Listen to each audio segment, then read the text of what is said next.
Oke ya. Oke. Oke, suara saya terdengar ya.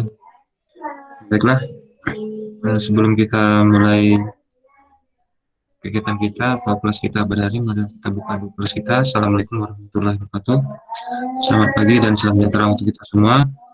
Kemudian Waalaikumsalam warahmatullahi wabarakatuh. kita lanjutkan dengan berdoa. Berdoa mulai.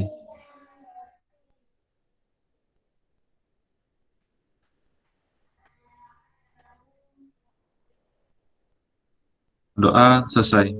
Nah, kemudian selanjutnya silahkan kalian absen dulu ya. Saya sudah atur waktunya itu 30 menit. Dipotong beberapa saat tadi. Nah, sebelum kita mulai ya, mungkin sekitar 20 menit lah tersisa. Nah, saya akan tampilkan dulu.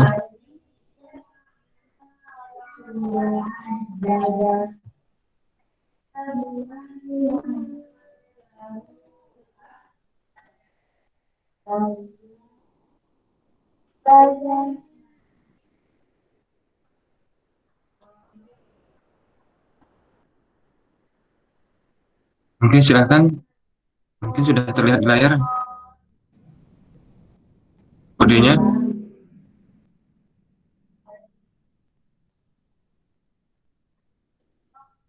Iya, kodenya ya.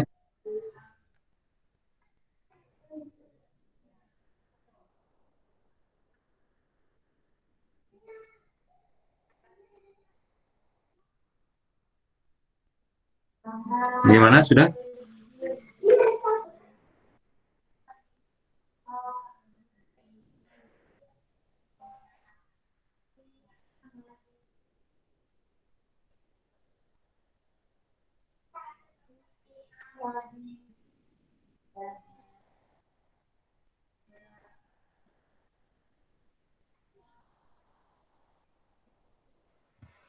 Untuk kelas PPK gimana ya, Pak? Kenapa? Oh PPK ya, nggak ada. KSPK nanti setelah ini. Setelah Oh ini ya. nanti saya share lagi. Sudah ya? Semuanya sudah dilihat kodenya. Nah, silakan digunakan kodenya untuk absen ya. Nah,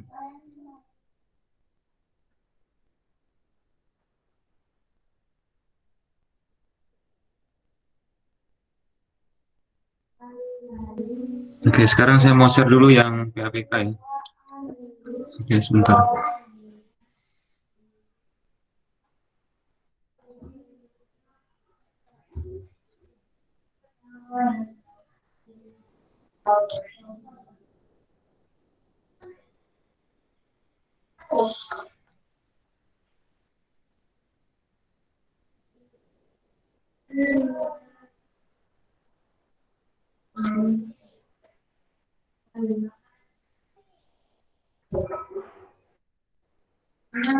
Nafi, silakan Nafi.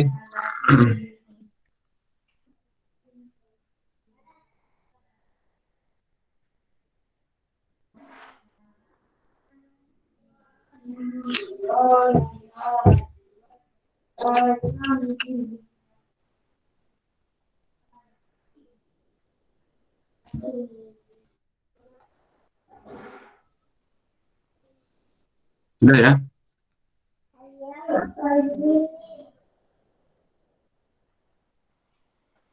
Absen tidak tersedia, Pak, sini. Di mana? Belum ada ini apa? Belum ada datanya masuk. Di sini tidak ada absennya. Ini ada nama Priadi nih. Ada 5 orang nih.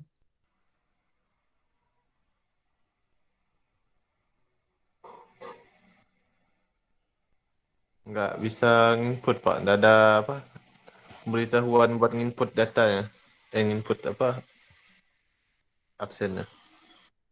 Oke, oke. Izin Pak, mungkin itu jam 9.45 baru bisa Pak. Oh iya, ini saya tidak lihat tadi waktunya. Bentar ya.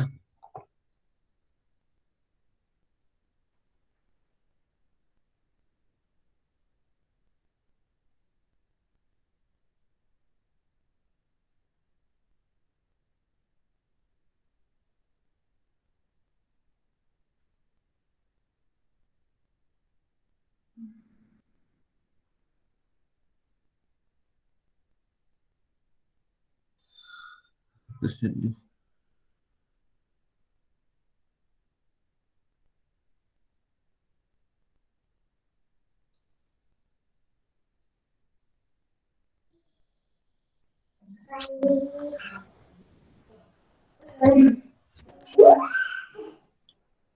Oke, minta maaf ya, ini karena saya tidak bisa gunakan ini ya.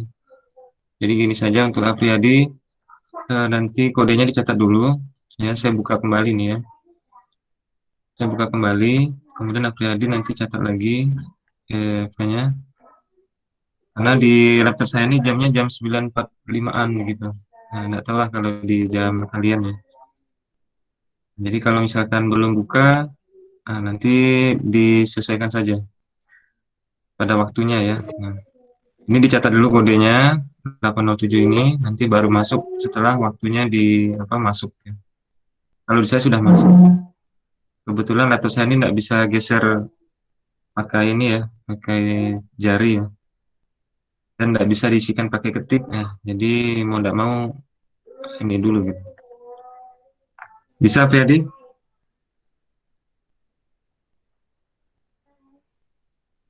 Belum Pak, nunggu itu Pak, nunggu jamnya aja kali baru buka lagi.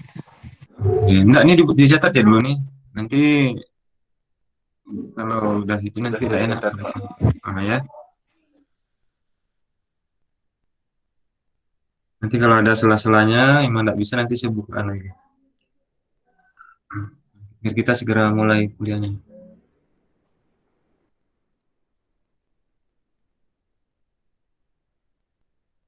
Sudah ya?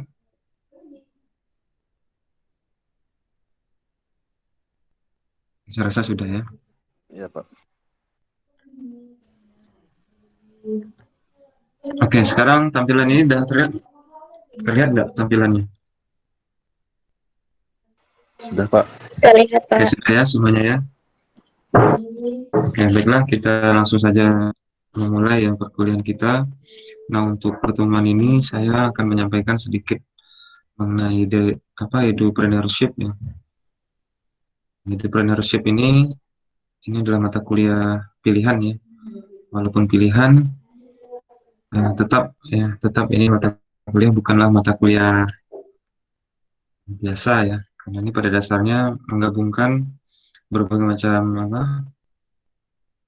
mata kuliah lain ya, dan diarahkan untuk bagaimana menjadi usaha. Oke, baiklah langsung saja. Saya akan bukakan langsung ke ini ya. Mungkin saya tampilannya seperti ini saja biar lebih enak untuk saya. Nah, jadi saya mulai dengan analisis situasinya. Ini mungkin langsung ke web ini ya. Jadi saya udah mencari literatur ya. Mengapa kita penting ya untuk belajar kewirausahaan atau dalam hal ini adalah entrepreneurship. Jadi ini kalau saya klik ya, saya buka ini, maka nanti dia akan mengarah ke sini. Ke sini. Nah, di sini memang tidak begitu kelihatan ya apa yang dimaksud dengan BPS ini gitu. Nah, di BPS ini saya ingin menunjukkan data pengangguran ya. Kemudian data-data lain yang terkait ya, misalkan lulusan dan pendidikannya, lalu apakah dia bekerja ataukah dia masih pengangguran. Nah, jadi mungkin lebih mudah saya akan tunjukkan dalam bentuk tabel. Ini kalau kita download ini bisa dari sini ya, unduh di sini. Ini udah langsung saya bukakan di sebelah. Nah, ini dia. Nah, mudah-mudahan ini bisa terlihat ya. Saya coba untuk perbesar lagi. Hmm.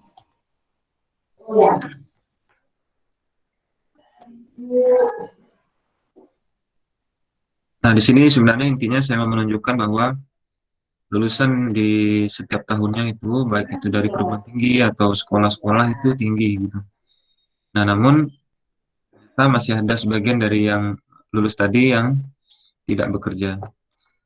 Ini saya tidak bisa mengatakan apakah ini berita baik ataukah ini berita buruk ya, informasi yang bagus ataukah jelek gitu. Nah, silahkan kalian cermati sendiri dulu. Nah, ini dia. Nah, ini. Ya, mungkin terlihat ya. Nah, jadi ini untuk tahun di bulan Agustus ya. Nah, ini bulan Agustus tahun 2018, ini 2019, dan ini 2020. Sedangkan ini adalah penduduk usia kerja. Ini ada lagi istilahnya, ada beberapa istilah dalam BPS ini ya. Ada istilahnya penduduk usia kerja, yaitu nantilah kalian cek lagi ya, kalian bisa akses BPS-nya.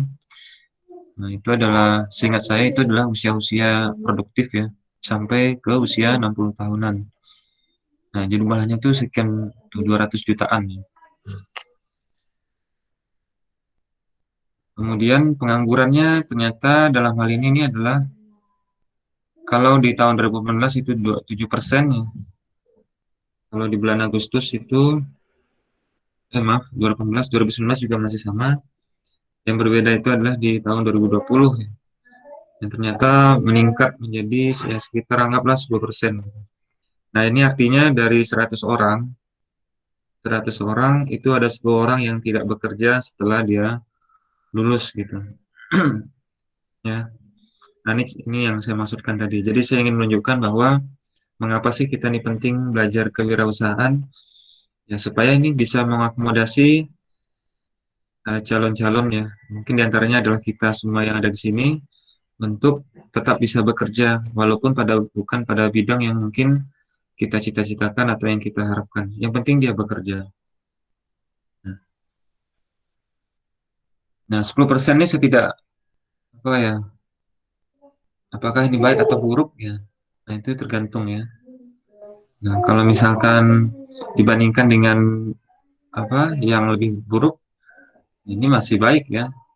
Tapi kalau dibandingkan apa pada logikanya ya harusnya bersesuaian gitu. Jadi semua lulusan itu harusnya bekerja. Nah, itu harapannya. Jadi tidak ada lagi yang menganggur. Itu harapannya. Nah, ternyata kita masih menyisakan 10%-nya begitu maksudnya. Nah, ini artinya kalau kita sekelasnya ada 40 orang, maka ada 4 orang nanti yang bakalan tidak bekerja. Nah, ini yang dimaksud.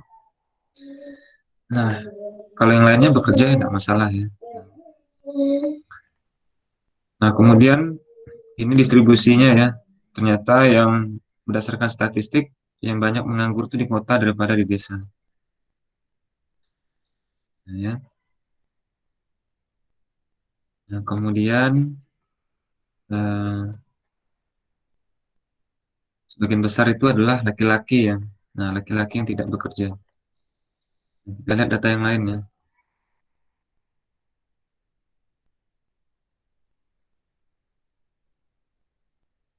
Nah, ini kalau misalkan diurutkan berdasarkan apa namanya bidang pekerjaannya. Nah, ternyata bidang pekerjaan yang apa yang tertinggi itu adalah pada bidang pertanian. Nah, jadi memang Indonesia itu adalah negara agraris yang sampai sekarang itu masih mengandalkan pada bidang pertanian. Nah, jadi kalau apa? Tetapi ini pertanian bukan hanya sekedar ini ya, bukan hanya sekedar bertanam-tanam, tapi memang dijadikan sebagai usaha untuk bisa hidup gitu. Jadi nanti hasil taninya atau hasil perkebunannya itu dijual untuk menghidupi dirinya dan keluarganya. Nah, ini pertanian yang paling tinggi dan yang paling rendah itu adalah pengadaan listrik dan gas. Nah, ini yang paling rendah. Nah, kemudian ini yang berdasarkan status ya, status secara khususnya ya. Nah, ternyata sebagian besar pekerja kita itu di tahun 2014, 19 sampai 2020 itu sebagian besar itu bekerja sebagai pegawai atau karyawan, baik itu negeri ataukah swasta. Jadi sebagai karyawan. Nah, sudah banyak sekali yang menjadi karyawan di sini. Nah, tapi di tahun 2020 ini berkurang ya karyawannya. Sebagian besar mungkin yang bertambah ini adalah apa namanya berusaha sendiri ya. Nah, ada yang juga bertambah. Dan lain-lain. Silakan kalian cermati di sini. Nah, ada buruh juga dihitung di sini sebagai pekerja juga ya. Jumlahnya kecil. Nah, ada juga nih pekerja keluarga dan tidak dibayar. Ini saya juga tidak memahami ya maksudnya ini bagaimana. Jadi dia bekerja tetapi dia tidak dibayar gitu. Nah, apakah penghasilannya dalam bentuk yang lain ya, ataukah eh, kalau dibayarkan orientasi kita adalah uang ya, atau bagaimana ini sih kurang tahu ya. Nanti kita cek lah. Oke, saya cek lagi di bawahnya tadi. Nah, jadi yang informal nih lebih tinggi ya. Nah, kita lanjut lagi ya. Nah, nah, ini adalah berdasarkan tingkat pendidikannya. Nah, kalau untuk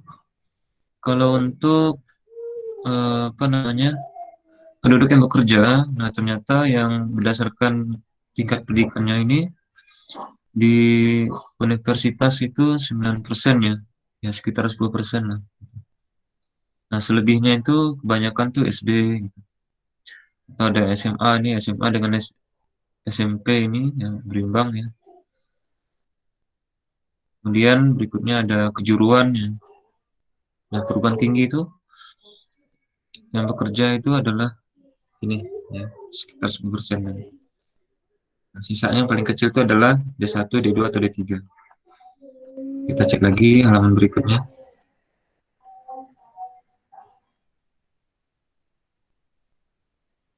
Kalau ini jam kerja ya. Nah, ada yang pekerja paruh waktu ya, artinya sambil bekerja apa? Hmm, Kemudian ada yang menganggur, ya, setengah menganggur ya. Nah, ini saya tidak paham maksudnya bagaimana setengah menganggur. Kemudian ada yang pekerja penuh ya, benar-benar dia bekerja misalkan 8 jam sehari ya contohnya. Nah, jadi banyak sekali ada di sini, nanti kalian bisa baca lagi sendiri. Nah, yang jelas trennya ini ada peningkatan, pokoknya, ya. Jadi setiap tahunnya itu ada tren peningkatan jumlah penganggurannya. Kalau untuk tahun ini 97, 9, ya 9 lebih persennya. Nah, nanti tahun kalian mungkin nanti bertambah lagi. Bisa jadi 10% ya, genap 10% lebih, ya, bisa lebih malah. Nah, makanya ini yang harus dijaga. Nah, tentunya dari kita tidak mungkin kan mau tidak bekerja. Pastinya kita ingin semuanya bekerja lah. Bisa menghasilkan lah, bisa hidup dari pekerjaan kita.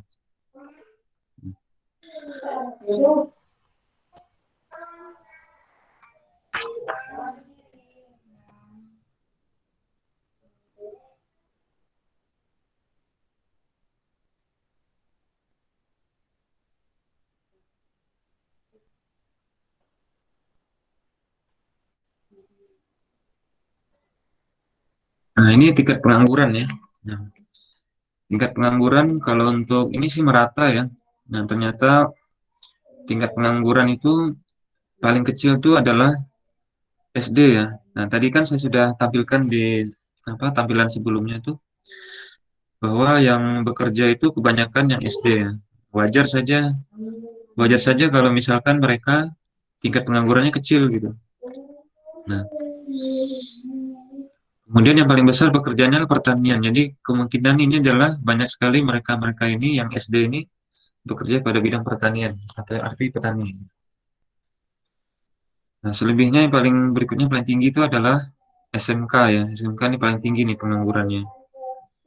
Jadi walaupun sudah sekolah menengah kejuruan ya, yang harusnya siap bekerja, tetapi justru fakta menunjukkan di sini bahwa anak SMK lah yang paling sulit bekerja. Kalau universitasnya yang menengah ya, nah, menengah dia. Tapi walaupun demikian, tetap ya, tetap kita berharap, ya kita semua berharap bahwa kalian itu ya harus bisa bekerja nantinya. Oke, lanjut lagi. Nah, kali ini berdasarkan umur ya.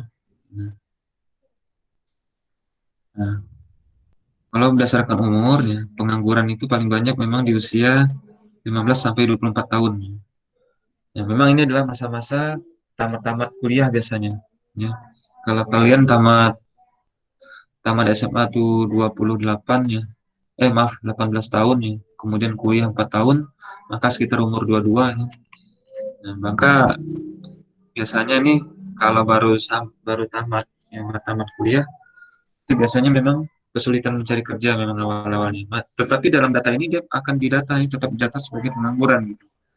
Jadi yang belum bekerja itu tetap dikategorikan tidak bekerja pada saat itu, gitu, pada saat pengambilan data ini. Maka dia kategorinya adalah sebagai pengangguran. Nah, yang paling kecilnya adalah 60 tahun ke atas. Ya. Nah, sedangkan usia produktif di antara 20 ya itu 25 sampai 59 tahun ya. Itu ini tadi ya, yang berikutnya. Nah, kali ini dampak COVID ya.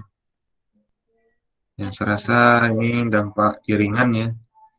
Karena COVID saya rasa sementara ya. Nah, kalau misalkan benar-benar nanti vaksin itu sudah menjangkau semua penduduk ya, maka harusnya tidak ada lagi ketakutan tentang COVID ya harusnya. Dengan asumsi bahwa dengan vaksin tersebut maka kita terhindar dari sakit yang berlebihan ya, dari COVID. Nah, jadi di sini ini adalah dampak COVID ya pada penduduk usia kerja. Nah, jadi ada yang menganggur ya. Nah, ternyata ada yang menganggur karena COVID dia menganggur ada. Kemudian ada yang sementara tidak bekerja ya, misalkan usahanya ditutup ya, sementara menunggu bekerja. Ini masuk kategori ini.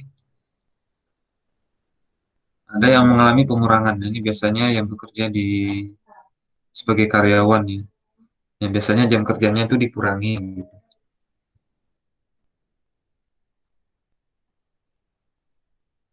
Oke ya. Jadi itu mungkin gambaran awal lah. Tapi saya menunjukkan lagi di sini ada. Nah, ini adalah motor ya. Saya tidak memahami ya istilah-istilah ini. Mungkin nanti kalian bisa baca di awal. Kita cek di awal. Ada.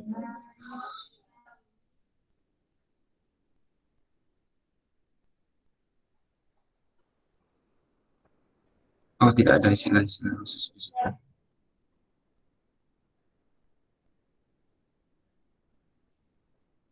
Kalau kalian, ini ada data untuk per provinsi. Nah, kita lihat yang Kalimantan Barat, lumayan ya. Ada 5,81 ya. Pengangguran terbuka. 5% itu artinya, paham ya? Jadi kalau ada 100 orang, maka 5 orangnya itu menganggur. Nah, kalau kelas kalian anggaplah ada 30 orang, nah, maka yang menganggur 5%-nya, maka di sekitar ada berapa? 30 bagi 5, 6 ya. Maaf, salah saya. Kalau 5%-nya 30, 15 ya. 1,5 orang ya. Ya kecil ya. Nah, sekitar 2 orang lah yang menganggur. Itu kalau dari data statistik. Tapi bukan berarti, nah ini tadi saya katakan ya, apakah ini menjadi baik, apakah ini menjadi buruk. Ya, tapi harapannya kan begini, bahwa setelah kalian nanti menyelesaikan pendidikan di S1 ya harusnya kalau yang ingin bekerja, maka dia harus langsung bisa bekerja begitu. Ya apapun bentuk pekerjaannya, ya dia bekerja. Nah, oke, kita kembali ke slide-nya. Ada beberapa hal lagi yang akan saya tampilkan. Ya. Nah, ini penyebab keberhasilannya ya. Nah, terus terang ini dari teori ya. Teori saja ini ya. Dari penyebab keberhasilan, kemudian ada penyebab kegagalan, lalu pentingnya guru sebagai entrepreneur gitu.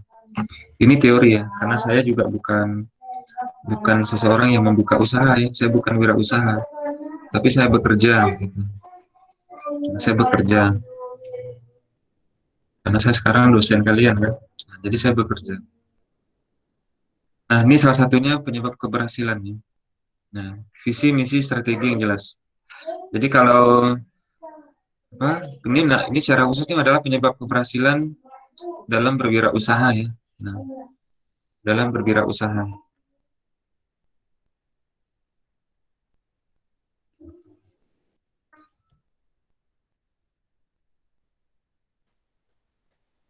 Tapi penyebab keberhasilannya itu pertama visi misi strateginya jelas. Jadi kalau kita strateginya tidak jelas ya, atau bahkan tidak tahu kita mau ngapa gitu langkah-langkah dalam melakukan usaha, pasti gagal itu. Kemungkinan besar gagal. Ya wajar lah ya. Ya kalau kita sudah apa? Sudah memahami atau sudah pernah berorganisasi misalkan contohnya kan setiap kegiatan itu harus dirancang detail-detailnya. Tujuannya apa? Kemudian sampai ke hal-hal teknis ya bagaimana cara pelaksanaannya dan seterusnya. Maka rancangannya itu harus jelas. Barulah kegiatan itu bisa dilakukan dengan baik. Ya, kalau enggak jelas dadakan, ya pasti tampak kelemahannya. Bahkan bisa jadi kegiatannya menjadi kegiatan yang gagal kan? Nah, mungkin kalian bisa bayangkan ke situ. Nah, berikutnya adalah nomor dua ini mampu mengelola keuangan. Nah, beberapa pengalaman saya ya, tapi ini pengalaman bukanlah pengalaman karena saya melakukan, tapi dari menonton ya, entah itu dari YouTube, ataukah dari Facebook, atau bahkan dari TikTok gitu. Ya, nah, saya pernah nonton itu kalau nggak salah dari TikTok ya. Nah, mampu mengelola keuangan katanya kan. Nah, di situ dijelaskan ya dari TikTok itu yang pernah saya tonton kesalahan-kesalahan dalam melakukan usaha ya. Yang pertama itu ya, ini gambaran saja ya untuk memperdalam tentang ini ya. Yaitu adalah tidak memisahkan antara keuangan pribadi dengan keuangan usahanya gitu. Nah, jadi mengelola keuangan itu adalah sesuatu yang penting juga nih untuk keberhasilan usaha. Nah, beberapa usaha ya biasanya usaha kecil-kecilan kita itu atau usaha-usaha yang kita kategorikan tidak profesional lah gitu kan. Biasanya bercampur tuh uangnya gitu. Uangnya bercampur antara uang usahanya dengan uang pribadinya itu bercampur gitu. Ya, jadi uang usaha artinya tidak jelas gitu. Ya, pendapatan-pendapatan dia ya, sebagai ownernya dan juga mungkin kalau dia punya pegawai itu itu tidak jelas pembagiannya begitu. Nah, nah, mungkin bisa jadi ya bisa bisa saja pembagian keuntungan untuk gaji karyawannya itu jelas misalkan. Tetapi untuk dia sendiri sebagai owner itu tidak digaji gitu. Jadi seolah-olah menyatu uang pribadinya dengan uang usahanya. Nah, itu yang saya tangkap yang pernah saya nonton dari TikTok ya, bahwa mengelola keuangan itu adalah sesuatu yang vital juga begitu. Nah, kalau ingin usahanya besar harusnya dipisah antara keuangan pribadi dengan keuangan untuk usaha. Jadi kita tuh walaupun kita menjalankan usaha sendiri, nah kita harus jelas dulu uang untuk usaha itu berapa. Kemudian dari situ kita juga harus buat semacam petunjuk ya atau aturan lah begitu kesepakatannya. Nah, kalau ownernya berdua maka harus jelas berapa gaji ownernya gitu ya. Jadi kalau kita punya usaha yang kalau diuangkan itu 10 juta misalkan, kemudian setiap bulan itu kita juga harus menetapkan berapa gaji kita gitu. Nah, gaji itulah yang bisa kita anggap sebagai uang pribadi kita untuk kemudiannya. Nah, kalau misalkan usahanya untung, tetap kita hanya mendapatkan uang gaji kita gitu. Usahanya untung, maka itu kan menjadi uang untuk usaha kita gitu ya. Nah, dari situlah nanti usaha itu bisa berkembang gitu. Dari situlah nanti usaha kita bisa berkembang menjadi lebih besar dan seterusnya. Nah, kalau misalkan usaha itu dijalankan seperti itu, pasti maju lah ya. Jadi kawan-kawan yang mungkin sudah bisa buka cabang dan seterusnya, saya rasa dia sudah menetapkan atau menerapkan pengelolaan keuangan yang tadi saya jelaskan. Artinya telah membagi keuangan pribadi dengan keuangan usahanya. Nah, berikutnya adalah mampu melihat peluang usaha. Ya. Nah, jadi kita pernah melihat kan, ada orang yang buka usaha kemudian berikutnya tutup ya. Kan banyak sekali kayak gitu. Nah, nah, kalau untuk sekarang nih misalkan kafe. Nah, kita buka usaha kafe, tapi tidak semuanya itu bisa berhasil. Jadi begini. Jadi peluang usaha tuh bukan hanya dilihat dari apa yang disenangi, tapi juga apa namanya mesti dipertimbangkan juga lokasi dan seterusnya gitu ya. Nah, kalau misalkan contohnya kayak begini, kita buka usaha, misalkan usaha laundry ya. Nah, kalau laundrynya tuh di komplek, ya, nah mungkin kalau ngajarnya di komplek ya mungkin nggak cocok kayaknya ya. Mungkin kalau menurut saya lah ya. Karena kan di rumah pasti ada ibu-ibu juga kan. Mereka biasanya lebih senang untuk mencuci sendiri kan. Beda halnya kalau beda halnya kalau misalkan di daerah kampus misalkan. Nah, mahasiswa dengan kesibukannya mungkin lebih senang dia itu lebih senang dia mencuci baju sendiri. Maaf, lebih senang dia ke laundry begitu. Nah, ini contoh ya, contoh melihat peluang usaha. Nah, ya. Kemudian berikutnya adalah pantang menyerah. Nah, ini adalah sifat ya, sifat bahwa kita tuh harus gigih, tidak boleh menyerah. Nah, kadang-kadang kita juga belajar dari pengalaman kita dalam berusaha. Jadi ya pasti ada sesuatu yang bisa kita ambil menjadi pelajaran. Ya. Misalkan kalau dari lokasi, ternyata kalau misalkan perhitungan kita ini sudah strategis, tapi ternyata tidak maju usahanya. Mungkin lokasi kita kenyataannya tidaklah sesuai dengan yang kita tadi sudah apa bayangkan ya bahwa itu strategis gitu. Ternyata mungkin kita salah gitu. Nah, maka kita harus ya tidak boleh putus asa lah gitu. Ya. Oke, lanjut lagi. Nah, kalau ini adalah kegagalan ya. Nah, ini tadi. Jadi yang pertama tuh tidak fokus atau tergesa-gesa.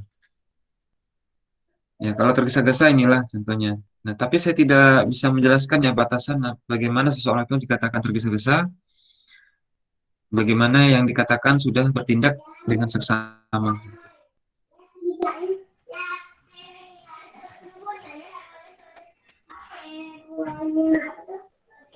Ya. Nah, kemudian berikutnya adalah tidak paham tentang usaha sendiri. Nah, ini juga sama. Jadi kalau kita membuka usaha bidang kuliner misalkan, maka kita harus paham gitu seluk-beluknya, termasuk apa namanya resep-resep masakan kita itu harus kita pahami. Apa-apa yang disenangi oleh orang itu sebenarnya masakan seperti apa. Kemudian apalagi itu ya bahan-bahannya, bagaimana cara di mana kita membelinya dan seterusnya. Bagaimana keuangannya gitu. Apakah perlu perlu modal? Apakah perlu modal itu dari apa? Dari rekan-rekan yang lain, rekan bisnis yang lain misalkan ya, rekan usaha yang bisa apa namanya? Investasi dan seterusnya gitu. Nah, kemudian berikutnya adalah pengelolaan keuangan yang buruk ya. Jadi kalau keuangannya tidak bagus juga nanti bisa gagal. Contohnya misalkan tidak dibagi antara keuangan keuangan perusahaan dengan keuangan pribadi ya. Kemudian putus asa ketika merugi. Nah, ini di sini sebenarnya yang saya tangkap dari literatur yang sudah saya ambil di sini bahwa merugi itu adalah bagian dari usaha ya. Nah, intinya adalah kita jangan putus asa. Nah, justru jadikan kerugian yang ada itu sebagai pelajaran, mengambil pelajaran dari kelemahan-kelemahan yang sudah kita dapatkan dari pengalaman kita.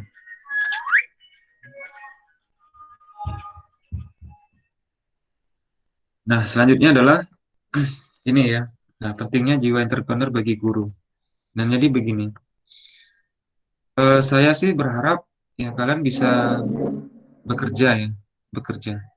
Nah, kemudian bekerjanya itu ya apapun lah bidang pekerjaan yang bisa menghasilkan. Itu saja yang benar ya. Nah, yang benar dan baik. Nah, akan mendapatkan nilai plus lagi kalau kalian sebagai guru ya. Jadi kalian sudah bekerja, kemudian kalian berwirausaha kembali. Begitu. Jadi guru yang bisa berwirausaha. Nah, maka tentu saja ini akan menjadi nilai tambah ya. Nah, beberapa hal yang bisa didapatkan di antaranya pasti menambah penghasilan. Nah, kemudian selanjutnya adalah karena guru ini adalah sosok yang strategis ya. Jadi orang-orang itu pasti menganggap guru itu sebagai sosok yang patut untuk ditiru ya. Nah, segala tindak tanduknya itu menjadi perhatian orang-orang gitu. Nah, nah, jadi kita penting di sini menjaga ya, menjaga eh, apa marwahnya. Nah, kalau kita sebagai guru dan kita berusaha, makanya akan mudah sekali menjadi contoh buat siswa kita atau bahkan orang-orang yang tinggal dengan kita.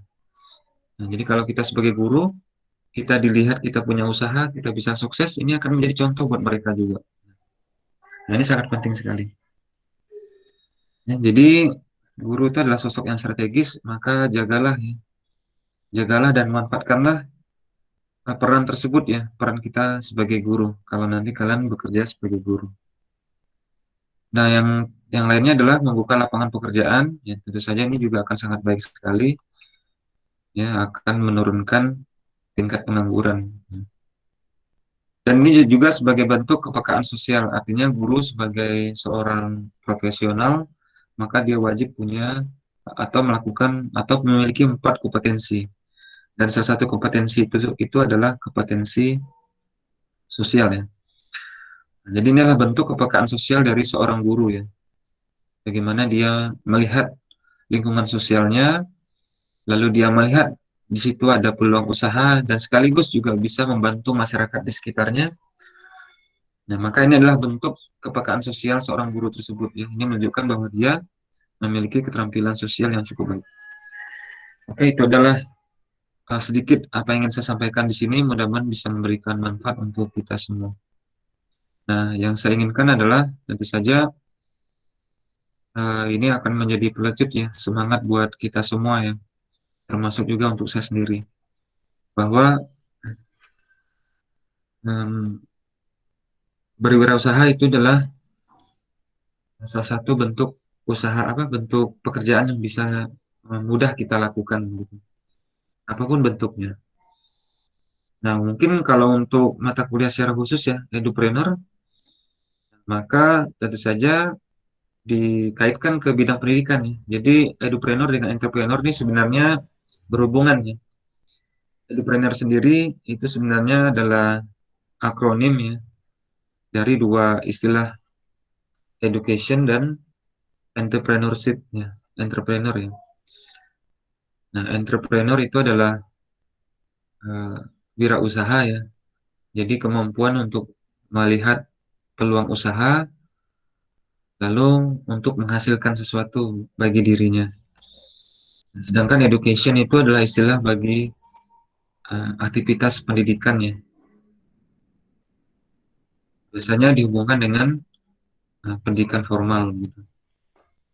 Nah, jadi kalau edupreneur berarti adalah entrepreneur pada bidang pendidikan. Nah, tentu saja nanti ini akan berimplikasi pada bentuk-bentuk entrepreneurnya. Jadi bisa macam-macam ya. Bisa guru les, bisa antar jemput misalkan ya, antar jemput anak sekolah atau eh, apa namanya kuliner-kuliner untuk anak kuliah misalkan ya. Biasanya kan di kuliahan tuh kan ada ya yang paket-paket begitu kan. Jadi selain dia menyediakan jasa untuk kosan, dia juga menyediakan jasa untuk paket paket makan biasanya. Ini juga termasuk ya. Kalau ini berhubungan dengan pendidikan, maka juga bisa kita kategorikan sebagai edupreneur gitu. Jadi yang paling umum sih, yang paling biasanya itu adalah guru les ya, atau guru privat. Nah, itu salah satu bentuknya. Nah, jadi ya tidak jauh-jauh beda sih dengan mengajar ya, dengan guru apa menjadi guru yang sebenarnya. Karena kalau menjadi guru itu dikategorikan bekerja pada bidang apa? Bidang formal ya. Tentu saja ini bernaung di bawah negara ya. Jadi pekerja negara. Nah, kalau misalkan edupreneur, maka dia bekerja mandiri ya, wira swasta ya. Nah, tetapi pada bidang-bidang pendidikan. Nah, oke, mungkin itu saja yang bisa saya sampaikan untuk pertemuan awal kita pada hari ini. Mungkin ada pertanyaan, jadi kita bisa isi dengan diskusi, mungkin sharing ya. Nah, tadi saya sampaikan bahwa saya sebenarnya juga bukan seorang wirausaha, tapi saya bertanggung jawab untuk mengajarkan ini kepada kalian ya. Nah, jadi apapun yang saya sampaikan di sini ini sebenarnya teori ya. Kalau sudut pandang kalian ini teori saja ini sebenarnya. Karena saya bukan pelakunya gitu. Tapi saya bekerja gitu ya. Tapi bukan pada bidang wirausaha. Saya bekerja tapi bukan pada bidang wirausaha dan saya punya kewajiban untuk mengajarkan ini kepada kalian. Silakan dengan apa? Dengan posisi saya sekarang ini silakan jikalau ada pertanyaan boleh disampaikan.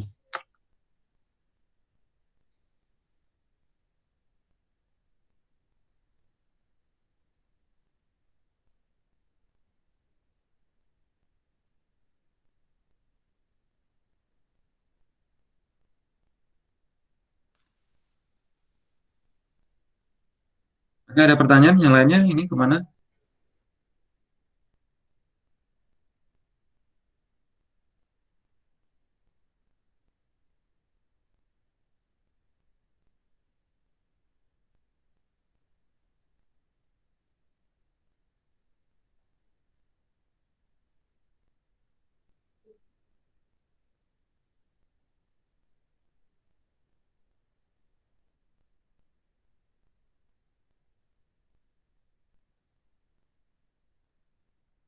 Oke, ada lagi pertanyaan? Atau cukup?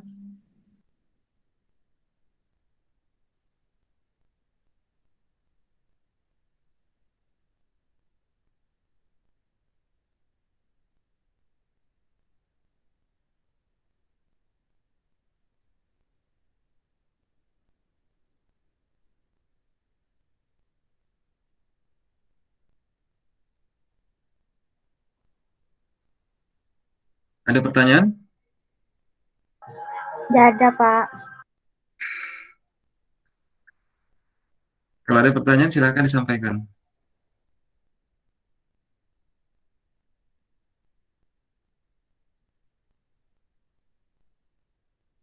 Oke ya.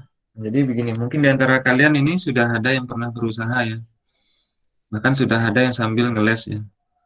Ngeles-ngeles gitu kan. Nah, itu juga salah satu bentuk entrepreneurship. Nah, saya dulu setelah menamatkan kuliah ya di S1 itu sempat juga mengajar. Mengajar di dua sekolah, mengajar bimbel dan juga sekaligus mengajar privat ya. Ya lumayan juga sih gitu. Jadi kalau kita punya relasi ya bisa menghasilkan lah gitu ya. Dari sekolah saja saya bisa mendapatkan ini mohon maaf ya ceritanya jadi masalah keuntungan begini tentang uang jadinya. Jadi kalau untuk saya ngeles itu saya 1,5 ya 1,5 juta itu sebulan itu nggak lari ya. Nah belum lagi ditambah les-les yang lain ya les entah itu privat atau dari bimbel juga. Gitu.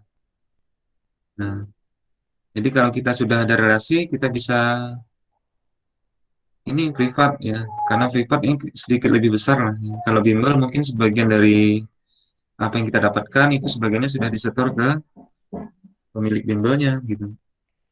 Kalau dari sekolah tergantung sekolahnya ya. Nah, mudah-mudahan sekarang ini sudah berpihak lah ya. Mudah-mudahan dengan adanya dana bos dan seterusnya, ya walaupun apa, ya saya tidak paham sih bagaimana pengelolaan di sekolah ya untuk guru-guru honor ya. Tapi yang saya dengar dan mungkin ini hanya asumsi saya saja, itu sepertinya guru honor itu enggaklah kayak dulu-dulu lagi. Ya kalau dulu ya murah lah, kalau dulu.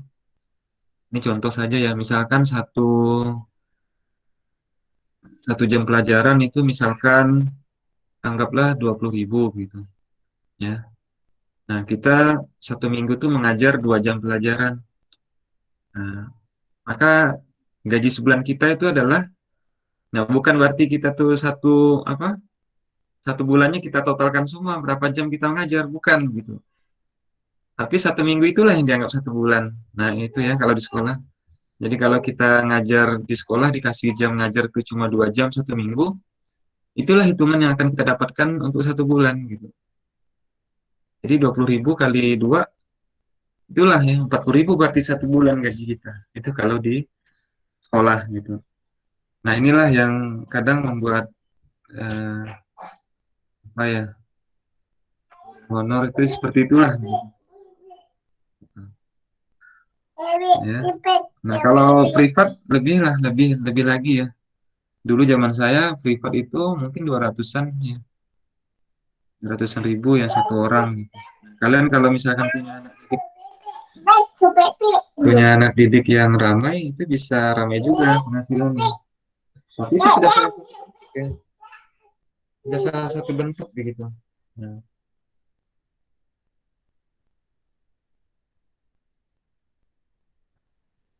ya sudah salah satu bentuk usaha gitu. Apa yang saya lakukan gitu? Yang saya lakukan adalah ya ya ya inginnya segera bekerja lah gitu.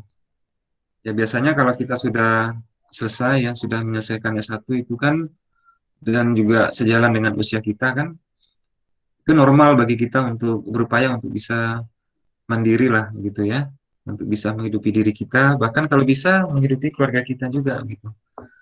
Maka kita akan berupaya nih berpikir dan mencoba untuk mencari peluang-peluang usaha yang lain gitu. Nah dulu yang paling mudahnya bagi saya tuh ini apa namanya, ya bekerja menjadi karyawan lah begitu kan. Nah, tapi ternyata tidak semuanya juga begitu ya, karena saya pernah juga lolos ya,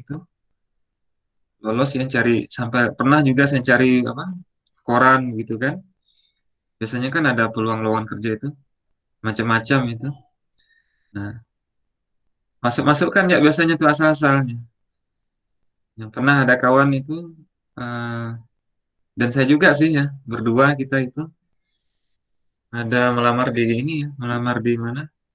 Seperti ini, usaha inilah, usaha dagang lah gitu. Nanti di dalamnya ada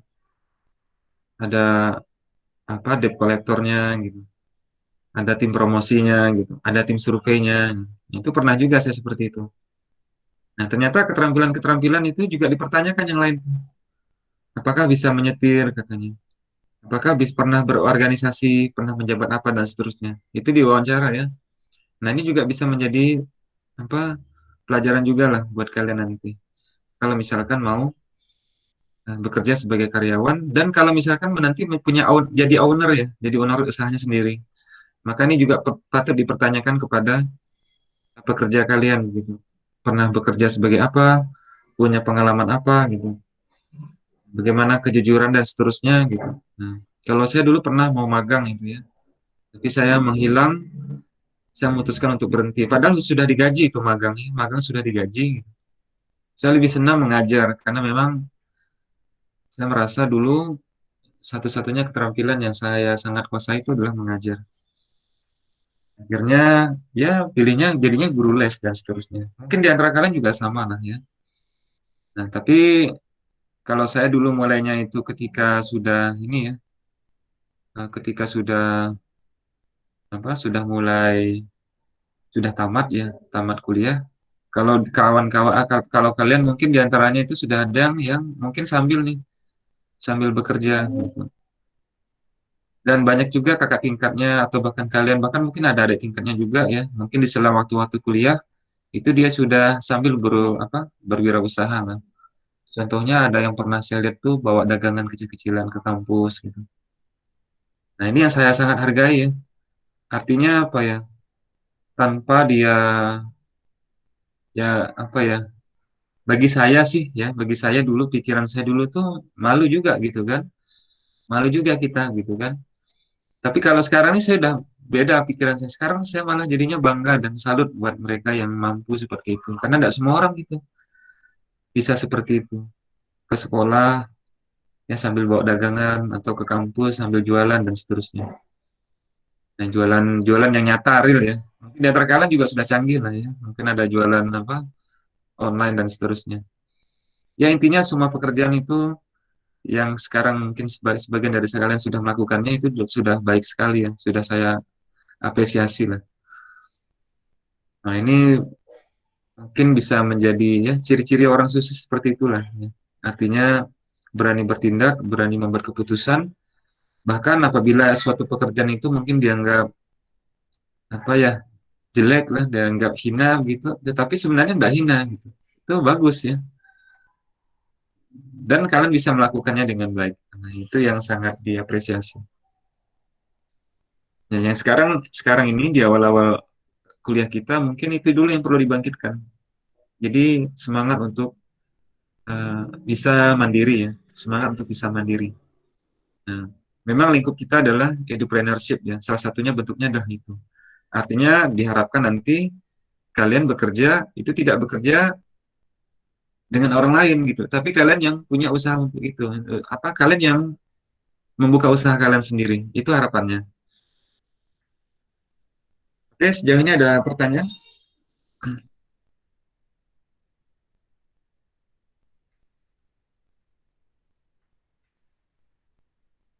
Masih bingung ya?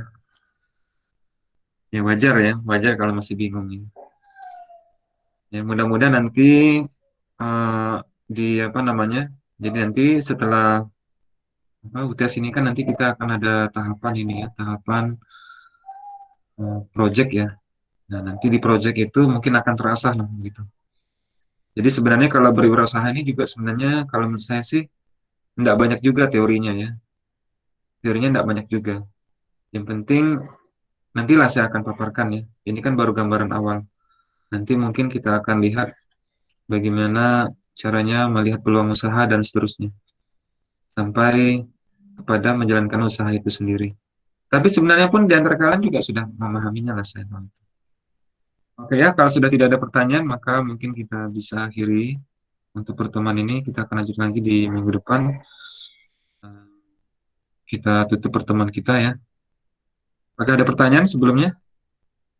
Oke, tidak ada ya. Jadi banyak yang sudah ngasih tahu ini tidak ada nih. Ada 3 orang, 2 orang.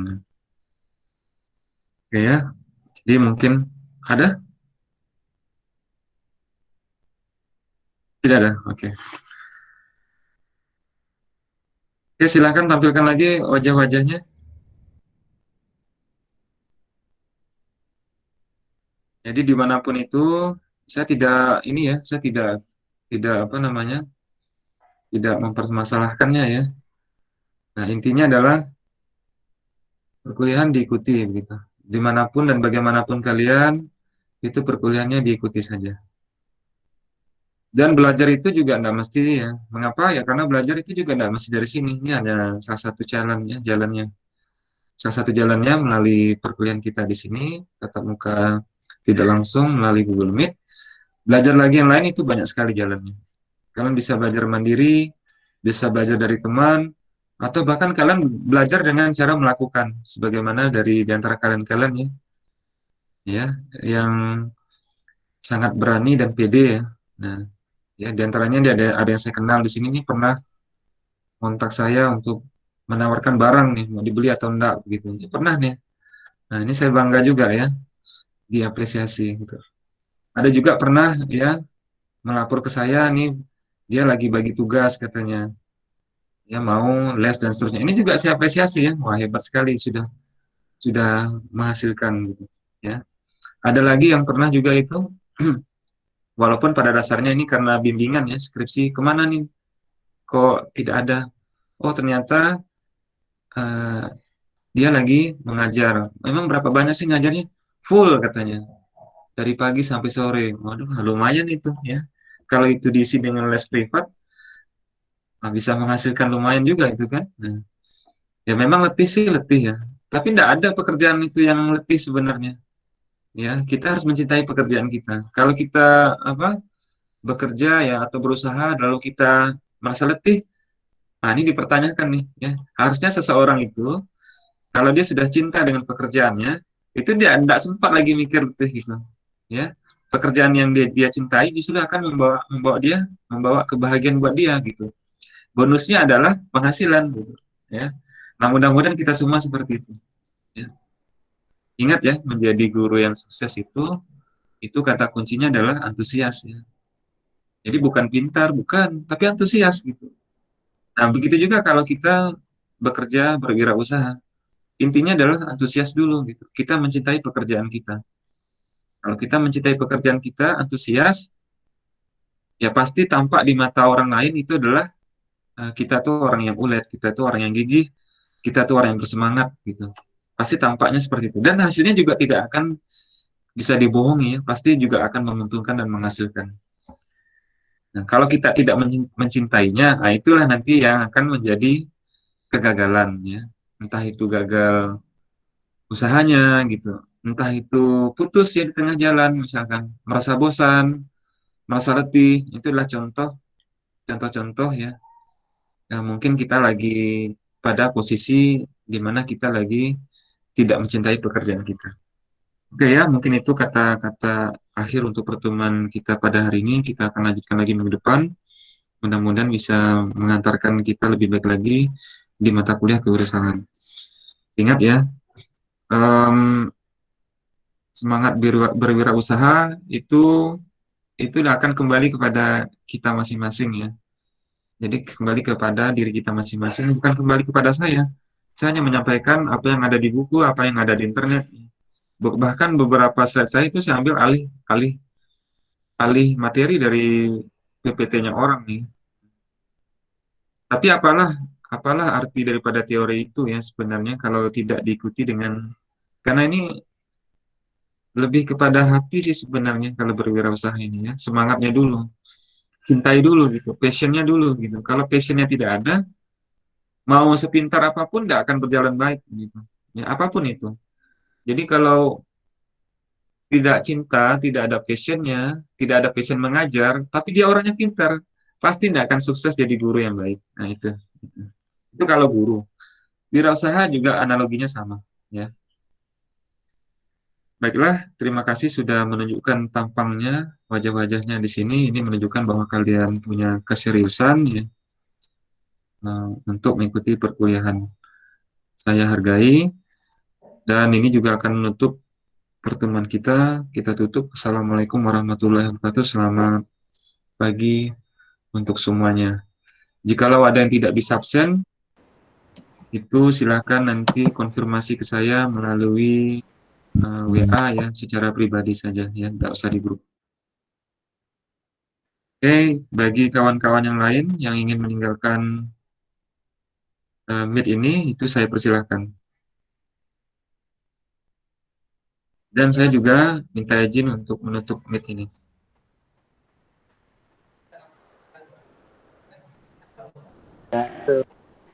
Terima kasih, Pak.